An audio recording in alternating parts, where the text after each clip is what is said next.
Hurricane Helen nakapasok na sa Gulf of Mexico. At food industry executive sa Brazil nagtanim ng halos 40,000 puno. Si Joy Salamatin sa sentro ng balita. Nakapasok na ng Gulf of Mexico ang Hurricane Helene at inaasahang patuloy pa itong lalakas.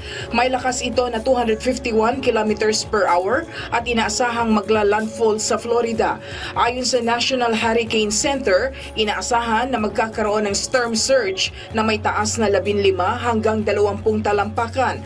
Aabot naman sa 40 milyong individual sa Florida, Georgia at Alabama ang nasa ilalim ng hurricane at tropical storm warning.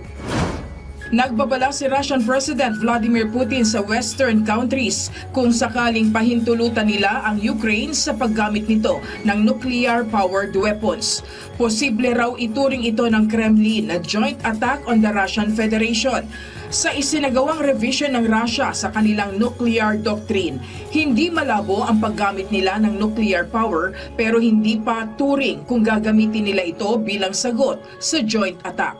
Dagdag ni Putin, ang pagsang-ayon at pagsuporta ng Western countries sa Ukraine ay maaaring maging mitsa ng giyera sa pagitan ng Russia at NATO.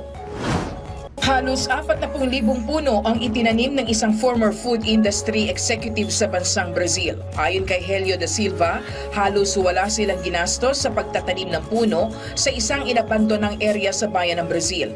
Ginamit kasi nila ang dating hangout area o puntahan ng ilang drug users bilang kauna-unahang linear park ng bayan. Pinamumugaran na rin ng 45 uri ng ibon. Dagdag pa ni da Silva, hindi pa dito nagtatapos ang kanyang advokasya dahil layo niya pang magtanim ng higit 10,000 puno hanggang sa susunod na mga taon. Joy Salamatin para sa Pambansang TV sa Bagong Pilipinas.